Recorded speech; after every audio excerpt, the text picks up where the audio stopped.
Vous n'êtes pas arrivé ici par accident. Cette vidéo n'est pas juste une autre vidéo dans votre chronologie. C'est un portail et seuls ceux qui sont prêts peuvent le traverser. Écoutez attentivement. Dès que vous commencez à jouer, quelque chose d'invisible commence déjà à bouger dans votre champ énergétique. Est-ce que tu le sens? C'est subtil mais indéniable. Ce sentiment que quelque chose est enfin sur le point de vous montrer ce que vous ne pouviez pas voir auparavant. Je ne suis pas ici pour vous divertir. Ce n'est pas une vidéo de motivation ennuyeuse, ni un autre contenu que vous regarderez et oublierez demain. C'est le bon moment. Et je vais vous expliquer pourquoi. Il existe des forces invisibles qui drainent votre énergie chaque jour. Ce n'est pas une exagération. Vous le savez parce que vous le ressentez. Cette fatigue qui ne disparaît jamais. Cette irritation qui surgit de nulle part. Ce vide qu'aucun plaisir ne peut combler. Pendant que vous courez partout en essayant de régler votre vie à l'extérieur, quelque chose en vous continue de se vider comme un robinet ouvert que personne ne vous a jamais appris à fermer. Mais maintenant, ici, vous allez découvrir ce que personne ne vous a jamais expliqué. La véritable clé pour sceller votre champ énergétique et empêcher quoi que ce soit ou qui que ce soit de voler à nouveau votre force. Pas demain, pas n'importe quel jour, aujourd'hui. Et ne pensez pas que ce n'est qu'une théorie. Je vous fournirai des pratiques réelles, des connaissances profondes et des codes oubliés que les anciens alchimistes connaissaient déjà et que, sans vous en rendre compte, vous portez déjà en vous. Alors, avant que votre attention ne s'égare, respirez profondément et décidez maintenant. Vas-tu aller jusqu'au bout? Parce que celui qui reste avec moi dans cette vidéo franchira une porte qui changera tout. Vous découvrirez où vous perdez de l'énergie, comment récupérer votre pouvoir et, surtout, comment garder votre vibration inébranlable même lorsque le monde essaie de vous renverser. L'énergie que vous ne transformez pas en vous-même deviendra le destin. Maintenant, donnez-lui un j'aime. Ce n'est pas un geste anodin, c'est un saut énergétique. Ce pouce levé me dira que vous êtes prêt à recevoir, que vous reconnaissez cette rencontre comme nécessaire. Je le lirai comme un « oui, je suis là », écrit dans le langage des synchronicités.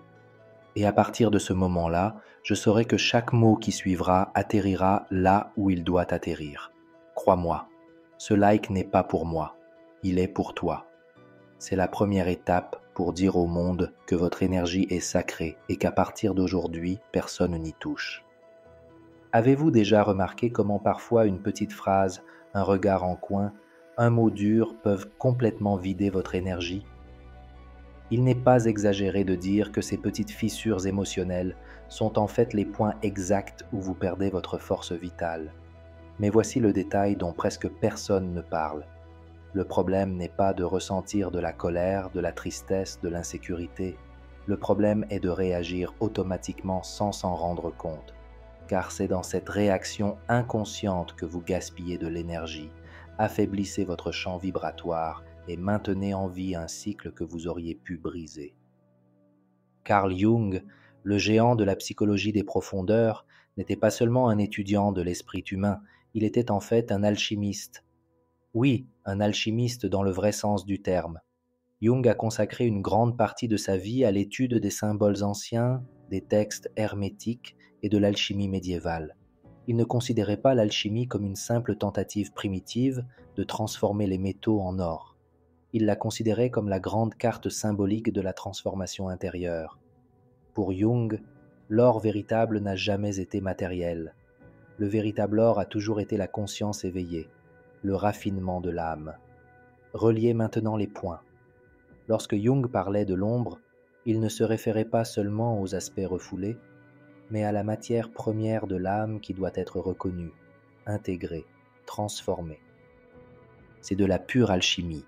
Le fil conducteur des émotions inconscientes doit être vu, accueilli, puis transmuté. Et voici le lien avec ce dont nous parlons. Chaque émotion intense qui surgit, chaque explosion de colère, chaque enfoncement dans le chagrin ou l'insécurité n'est pas seulement un moment fugace, c'est une matière première, c'est un matériau alchimique. Mais au lieu de l'utiliser pour la transformation, que faisons-nous? Nous réagissons, nous gaspillons de l'énergie. Nous alimentons les modèles, nous permettons à ces moments de devenir des fissures ouvertes par lesquelles notre pouvoir s'échappe. Imaginez que vous êtes un alchimiste portant une précieuse fiole d'essence vitale. Chaque fois que vous réagissez sans en être conscient, vous permettez à cette fiole de déborder, gaspillant ce que vous auriez pu utiliser pour créer quelque chose de plus grand en vous-même. Et ne pensez pas que nous parlons uniquement de traumatismes majeurs. Les pertes d'énergie les plus importantes se produisent dans la vie quotidienne, dans cette dispute stupide, dans cette pensée répétitive, dans ce ressentiment accumulé. Jung a dit que ce que vous n'amenez pas à la conscience vous gouverne comme destin, et cela est directement lié au domaine énergétique. Ce que vous ne voyez pas vous domine, ce que vous ne transformez pas vous épuise. L'alchimie n'est pas un vieux conte ésotérique, c'est une pratique vivante. Et lorsque vous commencez à considérer vos émotions non pas comme des ennemis, mais comme des indices, vous changez complètement la donne. Vous commencez à voir des traces qui étaient auparavant invisibles. Vous réalisez que ce n'est pas le monde qui vous épuise, ce sont vos réactions automatiques. Ce sont des boucles émotionnelles que vous répétez sans vous en rendre compte. Et c'est là que commence la véritable transmutation. Transformer la réaction en conscience, l'émotion brute en apprentissage, la douleur brute en or intérieur. L'alchimiste oublié, l'enfance comme laboratoire d'énergie.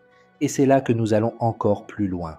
Car pour comprendre d'où viennent ces réactions automatiques qui drainent votre énergie, il faut remonter dans le temps, non seulement le long de votre mémoire consciente, mais dans le champ énergétique que vous avez façonné depuis votre naissance. Imaginez ceci. Quand vous étiez enfant, votre énergie était pure, ouverte, fluide, comme un champ nouvellement éveillé, prêt à absorber le monde qui vous entoure. Vous n'aviez aucune défense, vous n'aviez aucun filtre. Tout ce qui venait de l'extérieur était reçu directement dans votre laboratoire intérieur. Mais ce laboratoire n'était pas seulement fait de lumière, il a également commencé à accumuler des métaux lourds, vibratoires. Chaque mot dur que vous avez entendu, chaque geste de rejet, chaque comparaison faite entre vous et un autre enfant, chaque moment où vous avez eu envie de pleurer et où on vous a dit de vous taire, tout cela a laissé des empreintes énergétiques. Le petit alchimiste que tu étais ne le savait pas, mais tu remuais déjà ces expériences dans le creuset intérieur de ton âme, les transformant en matière émotionnelle condensée. Dans le langage symbolique de l'alchimie, le processus commence toujours par le plomb. Et ce n'est pas une coïncidence. Le plomb représente ce qui est dense, lourd, non transformé. Le véritable alchimiste n'ignore pas le plomb et ne cherche pas à s'en échapper. Il l'observe, le reconnaît, l'accepte comme point de départ. Car pour créer de l'or intérieur, il faut d'abord savoir exactement quel poids on porte. Et c'est dans l'enfance que la majeure partie de ce poids commence à s'accumuler. Regarde, quand tu étais petit, tu n'avais pas la conscience de faire la différence entre ce qui était à toi et ce qui appartenait aux autres. Vous avez tout absorbé comme une éponge vibratoire. Si quelqu'un projetait de la colère sur vous, vous ne pensiez pas que cette colère était la sienne. Vous l'avez absorbée comme si c'était le vôtre. Si quelqu'un vous a qualifié de difficile, problématique, faible, vous ne l'avez pas remis en question. Vous avez avalé ces mots comme s'ils étaient des vérités gravées dans votre être même. Et c'est là que le pont entre la psychologie et l'alchimie devient brillant. Carl Jung savait que l'inconscient de l'enfant était un champ vivant et palpitant dans lequel les archétypes commençaient à prendre forme. Il a passé des années à étudier la manière dont les symboles alchimiques reflétaient les processus psychologiques. Mais ce que peu de gens réalisent, c'est qu'il nous montrait que nous étions tous de petits alchimistes depuis le début, sans même le savoir. Nous absorbons, mélangeons, condensons constamment des impressions qui deviennent alors des blocs de mémoire émotionnelle. Ces blocs ne disparaissent pas, ils restent.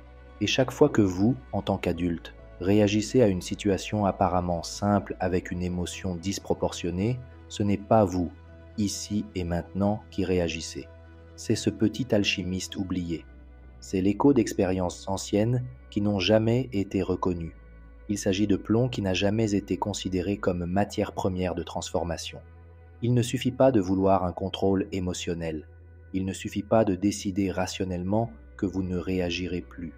Car jusqu'à ce que ce champ d'enfance soit revisité, jusqu'à ce que les empreintes vibratoires de l'enfance soient amenées à la lumière de la conscience, vous continuerez à porter avec vous un laboratoire caché rempli de concoctions brutes, prêtes à exploser à tout moment. Et lorsque vous commencez à voir où se trouve l'accumulation émotionnelle, l'étape suivante inévitable survient. Remarquez comment elle se reflète dans le monde qui vous entoure, parce qu'il n'y a pas de réelle séparation entre ce que vous ressentez et ce que vous vivez. C'est le secret que les anciens alchimistes, ainsi que les maîtres hermétiques, connaissaient bien avant que la psychologie moderne ne tente de l'expliquer. La réalité est un miroir, et pas n'importe quel miroir. Cela ne reflète pas seulement votre apparence, mais aussi votre vibration. Réfléchissez un instant. Vous êtes-vous déjà demandé pourquoi certains modèles se répètent? Pourquoi certaines personnes semblent-elles toujours vous traiter de la même manière? Pourquoi les situations familiales surviennent-elles dans des contextes différents? Pourquoi les défis semblent-ils toujours avoir le même goût, même lorsque tout autour de vous a changé? Ce n'est pas de la malchance ou une coïncidence, c'est le champ vibratoire à l'œuvre. L'énergie que vous émettez silencieusement sans vous en rendre compte ne reste pas seulement en vous. Façonnez l'environnement. Dites à l'univers comment interagir avec vous. C'est pourquoi vous pouvez dire 1000 fois que vous voulez de l'amour. Mais si vous portez en vous une vibration de rejet, de peur d'abandon ou d'indignité, ce que vous attirerez est exactement cette vibration déguisée sous différentes formes. C'est pourquoi vous pouvez dire que vous voulez la paix. Mais si vous vous accrochez au ressentiment, à la douleur et au jugement, votre vie extérieure continuera à refléter le chaos, le conflit et le bruit. Le miroir ne répond pas à ce que vous voulez, il répond à ce que vous vibrez. C'est l'une des lois les plus puissantes de l'hermétisme, comme à l'intérieur, ainsi à l'extérieur, comme ci-dessus, ainsi ci-dessous. Tout ce que vous percevez dans le monde extérieur vous montre ce qui se passe dans votre monde intérieur. Et cette prise de conscience change absolument tout. Parce que lorsque vous le comprenez, vous sortez du rôle de victime des circonstances. Vous commencez à déchiffrer le langage vibratoire qui relie votre réalité. Vous réalisez que l'univers vous parle toujours, non pas avec des mots, mais avec des réflexions. Chaque personne qui vous irrite pointe du doigt quelque chose en vous qui vibre encore à la même fréquence que cette irritation. Chaque situation qui vous frustre vous montre une fuite d'énergie qui n'a pas encore été colmatée. Chaque difficulté persistante vous crie qu'il y a encore quelque chose en vous qui soutient ce modèle. Ce n'est pas une punition, ce n'est pas une injustice, c'est de la pure alchimie. Un laboratoire vivant où tout fonctionne ensemble pour enfin vous montrer ce qui doit être transmuté. Mais soyez prudents. Il ne suffit pas de savoir que la réalité se reflète. Cette connaissance peut devenir juste un autre beau concept, une autre phrase que vous répétez sans transformation. Le véritable travail commence lorsque vous vous regardez dans le miroir de la vie sans essayer de le briser, sans essayer de changer l'image extérieure, mais en assumant l'entière responsabilité de la vibration que vous émettez à ce moment. Et cela demande du courage, car se voir sans masque est l'un des plus grands défis de l'éveil spirituel. Lorsque vous regardez dans le miroir vibratoire et voyez le reflet, vous n'observez pas seulement des situations extérieures. Vous voyez le personnage que vous avez construit pour survivre. C'est juste comme ça que je suis, que vous portez en vous. Ce que vous défendez souvent bec et ongles, ce n'est pas vous, c'est une armure, une configuration émotionnelle assemblée au fil des années pour s'intégrer, plaire, éviter le rejet, obtenir l'approbation. Et cette armure est lourde, cela coûte de l'énergie. L'alchimie spirituelle nous enseigne que le plomb n'est pas seulement présent dans les traumatismes, mais dans les identités que nous construisons à partir d'eux. Chaque fois que vous vous dites « je suis trop fort pour demander de l'aide, c'est moi qui fais toujours les choses en ordre, c'est moi qui ne me plains pas, c'est moi qui dois faire mes preuves », vous ajoutez une brique à cette prison invisible. Vous devenez l'otage d'un rôle, d'un scénario inconscient qui draine votre force vitale. Et le pire, plus vous jouez ce personnage, plus il vous épuise, car il ne vient pas de votre essence. Cela vient de ton manque. Le véritable pouvoir, enseigne l'alchimie, ne réside pas dans le fait de porter le masque, mais dans sa dissolution. Le travail de l'alchimiste n'est pas de prétendre que le plomb s'est transformé en or du jour au lendemain, mais d'avoir le courage de reconnaître le plomb pour ce qu'il est, un poids inutile. Cela signifie qu'avant toute transformation majeure, vous devez regarder à l'intérieur de vous-même et vous demander avec une honnêteté brutale: qui suis-je sans ce personnage? Qui suis-je quand je n'essaie pas de plaire, de contrôler, de prouver, de maintenir le tout ensemble? Ce n'est pas confortable. L'esprit résistera car il associe ses masques à la sécurité. Mais voici un petit exercice pratique qui commence déjà à créer de l'espace. Choisissez un moment de votre journée où vous remarquez que vous vous glissez automatiquement dans ce rôle. Par exemple, quand quelqu'un vous demande quelque chose et que vous voulez dire non, mais que vous dites oui pour ne pas lui déplaire.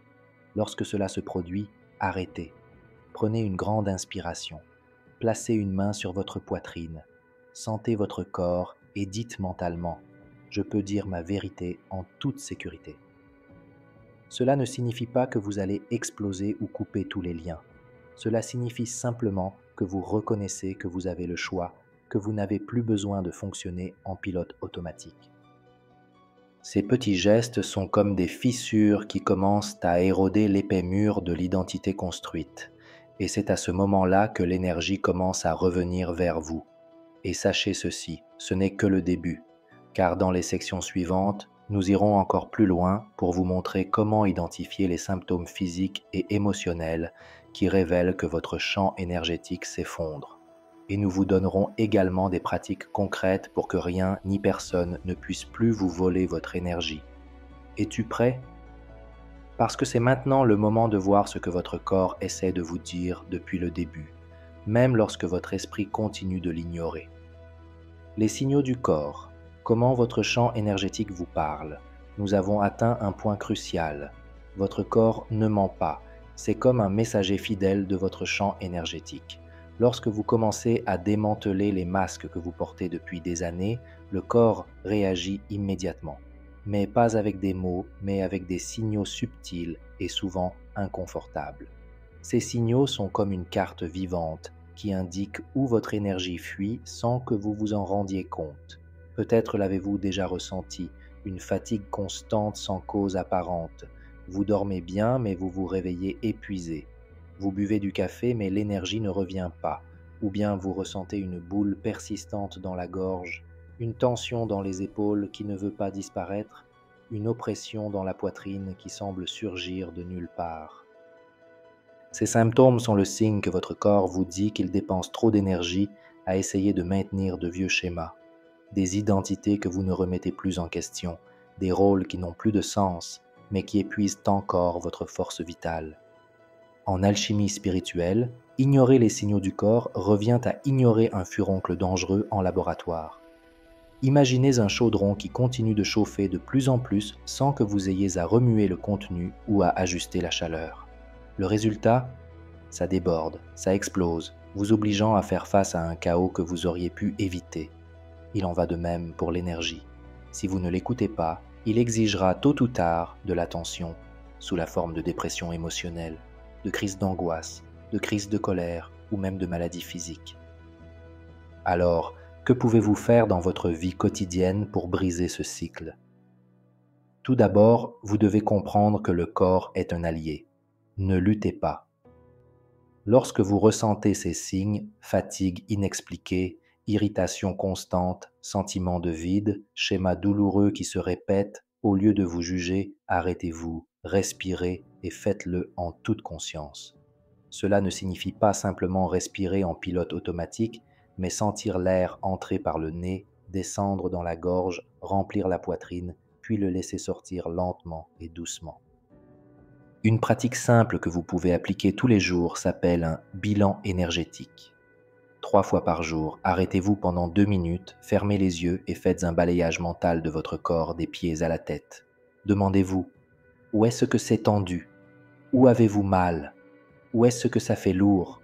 Une fois que vous avez localisé ces points, dirigez votre respiration directement là-bas. Imaginez qu'en inspirant, vous envoyez de la lumière et de l'espace dans cette zone.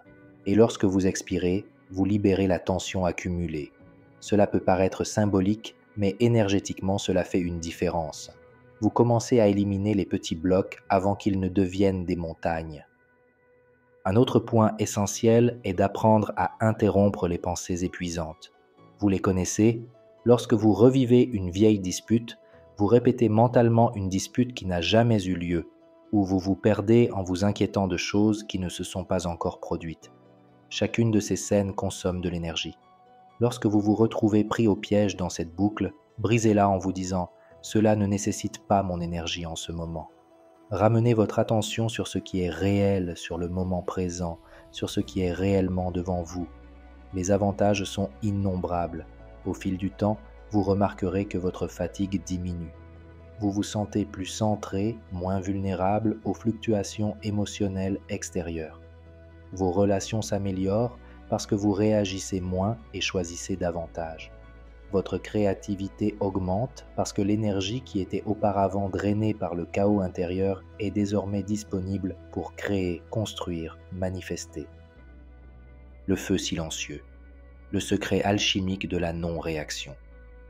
Reprenant là où nous nous étions arrêtés, vous savez maintenant que votre corps vous envoie des signaux, des messages silencieux qui indiquent où votre énergie est drainée.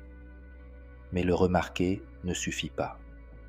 Ici commence le véritable changement alchimique, l'art de la non-réaction.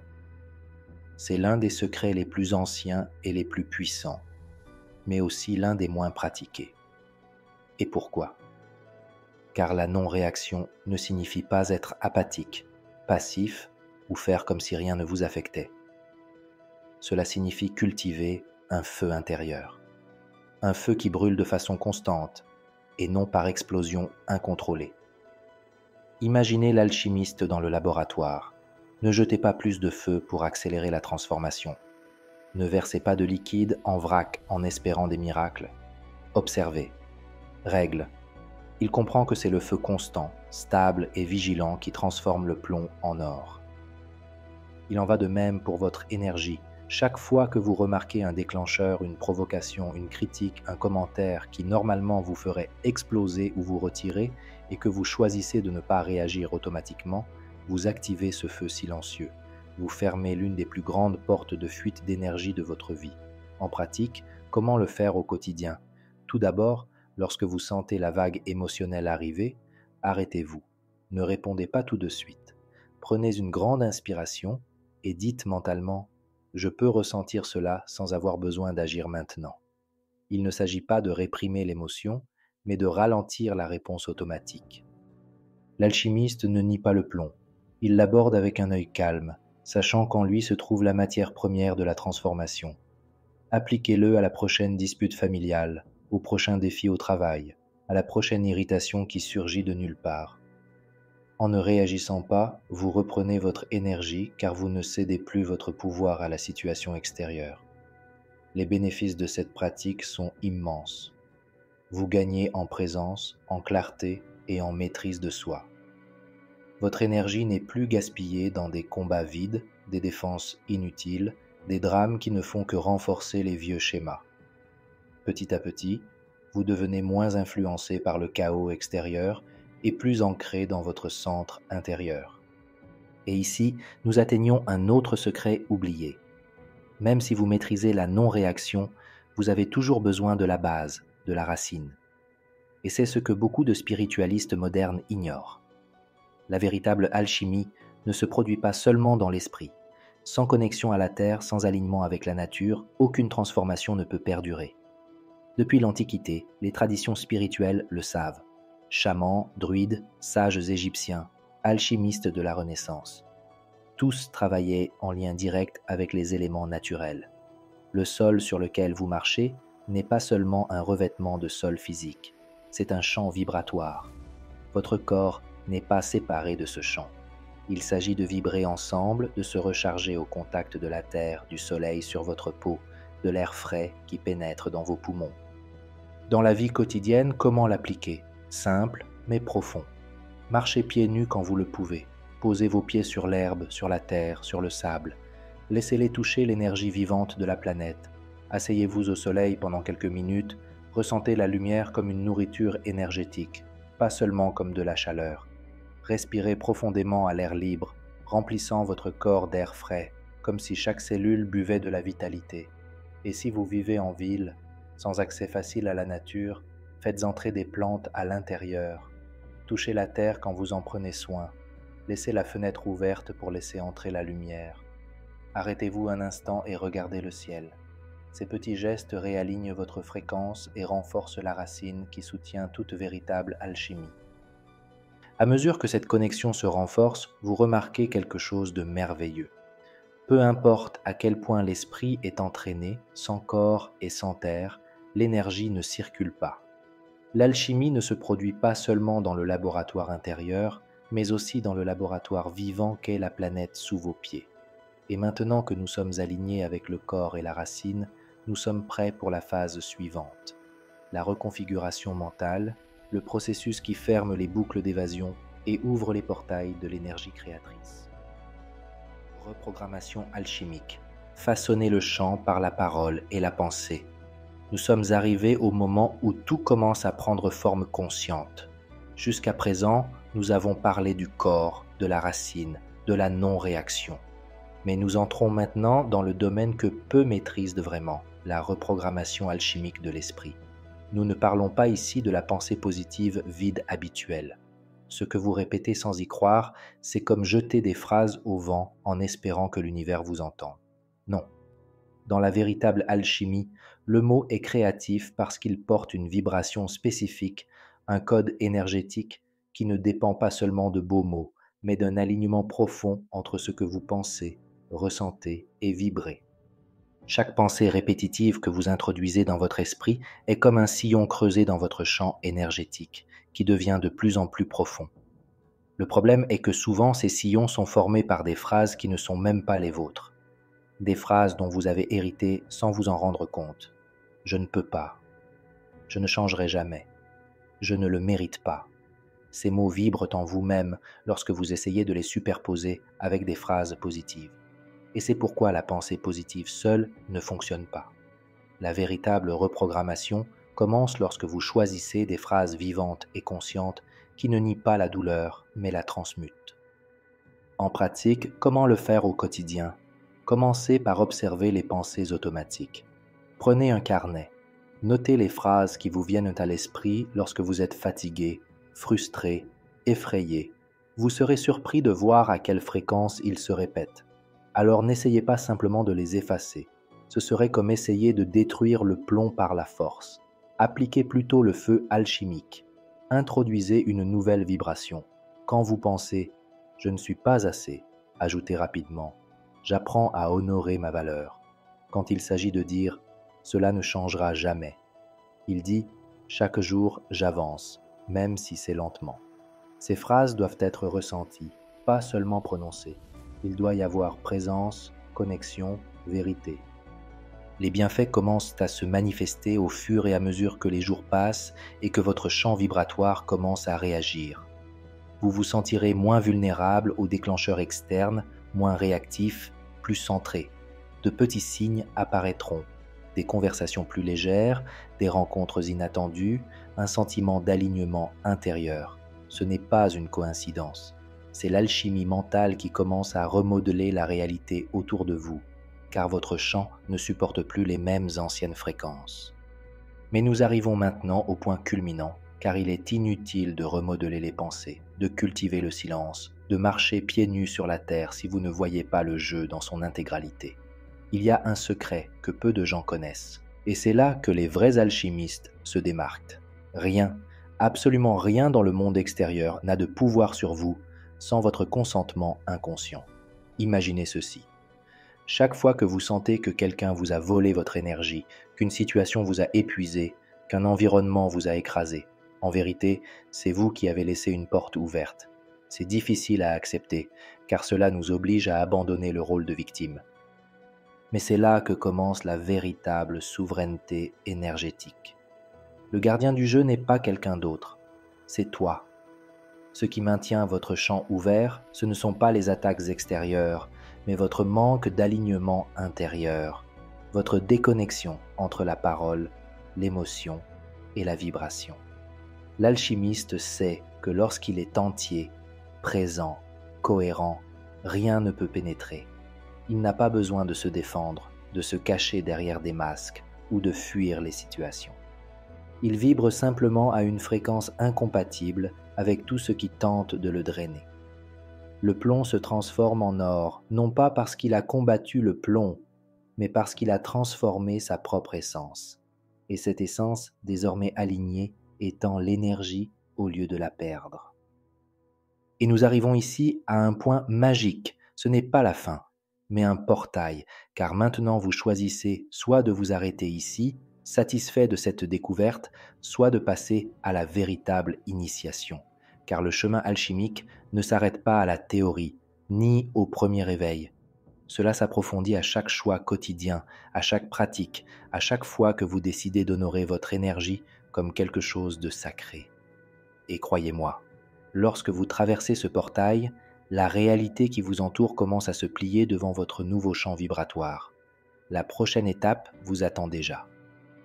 Si vous êtes arrivé jusqu'ici, cela signifie que quelque chose en vous a déjà compris que cette vidéo n'est pas comme les autres. Et si ces mots ont allumé quelque chose en vous, ne le laissez pas s'éteindre. Cliquez sur ce « j'aime », laissez un commentaire avec un seul mot qui vous représente maintenant. Écrivez-le en majuscule, ce sera votre saut vibratoire. Et abonnez-vous si vous voulez garder ce pacte entre nous. Parce que YouTube est un algorithme, mais nous sommes une matière différente, des atomes qui se reconnaissent entre eux. Je t'attends ici à chaque fois pour te rappeler qui tu es vraiment. Et quand vous commenterez, je chercherai votre parole entre mille, car elle sera un phare. Merci d'avoir croisé mon chemin aujourd'hui. Puissiez-vous marcher plus légèrement, avec la certitude que chaque pas que vous faites écrit un destin plus lumineux. À bientôt.